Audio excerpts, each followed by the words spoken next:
తల్లికి వందనం పథకాన్ని పగడ్బందీగా అమలు చేస్తోంది ఏపీ ప్రభుత్వం. రాష్ట్రంలోని 67,27,000 మంది విద్యార్థులకు 8,745 కోట్ల సాయం అందజేసింది. ఒక్కో విద్యార్థిని 13,000 చొప్పున ఇంట్లో అర్హత ఉన్న పిల్లలు ఎంతమంది ఉన్నా అందరికీ డబ్బులు జమ చేసింది. విద్యార్థి తల్లి ఖాతాలో డబ్బులు పడ్డాయి. గత ప్రభుత్వం అమ్మఒడి పేరుతో డబ్బులు వేశాయి. అయితే గత ప్రభుత్వం కంటే ఏడాదికి 3,205 కోట్లు అదనంగా తల్లికి వందనం కోసం వెచ్చిస్తోంది కూటమి సర్కార్. 5 ఏళ్లలో 16,000 కోట్లు తల్లుల అకౌంట్లలో జమ చేయబోతోంది.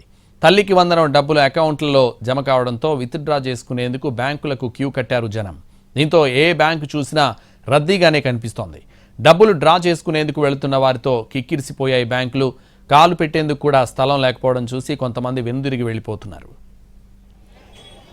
శనివారం, ఆదివారం బ్యాంకులకు సెలవులుండడంతో ఇవాళ డబ్బులు విత్డ్రా కోసం భారీగా తరలి వస్తున్నారు మహిళలు. విజయవాడ, విశాఖ, విజయనగరం మాత్రమే కాదు ఏపీ వ్యాప్తంగా బ్యాంకుల్లో ఇదే పరిస్థితి ఉంది. 15, 3, 13